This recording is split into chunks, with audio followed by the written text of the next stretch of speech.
ભાઈ ચૌહાણ આજે નવી ભોજન પ્રથા મારા 5.5 વર્ષ થયા છે અને 5.5 વર્ષમાં શરીર તંદુરસ્ત અને મસ્ત થઈ ગયું.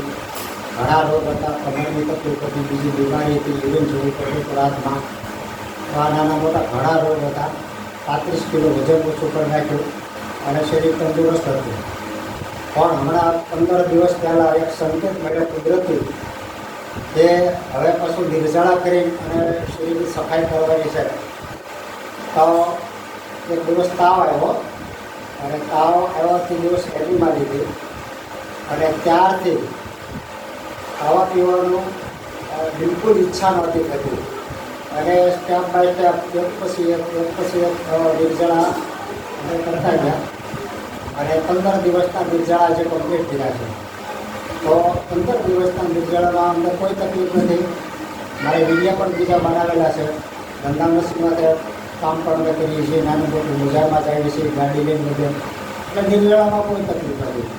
એટલે ખાસ બધા સાધક પરિવાર ભાઈઓ બહેનોને ખાસ નમ્ર વિનંતી છે કે દર અઠવાડિયે એકવાર નિર્જળા ઉપવાસ કરી અને શરીરની સફાઈ કરવી બહુ જરૂરી છે.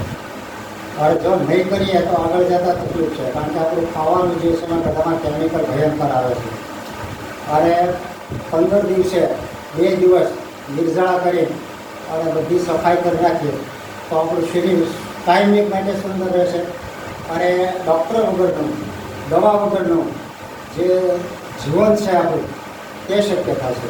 તો બધા ખાસ ભલામણ છે કે નિર્જળા ખાસ કરો અને એકવાર તમે નિર્જળા કરશો તો તમને ભૂખ નહીં લાગે, તરસ નહીં લાગે અને કુદરત અંદર બેઠો છે. ભગવાને ગીતામાં કીધું સર્વસ્વ સાહમ હૃદય વિષ્ણુ, દરેકના હૃદયની બાજુ પ્રભુ બેઠો છે. અને ખરેખર એ યોગ આજે સાકારિક મારા જીવનમાં થયો હોય તેવું મને લાગે છે, કારણ કે અંદરથી એટલી બધી કુદરતે સફાઈ કરી છે. તો આજે 15 દિવસમાં ઘણો મારા શરીરમાંથી કચરો નીકળી ગયો, ભેસ નીકળી ગયો.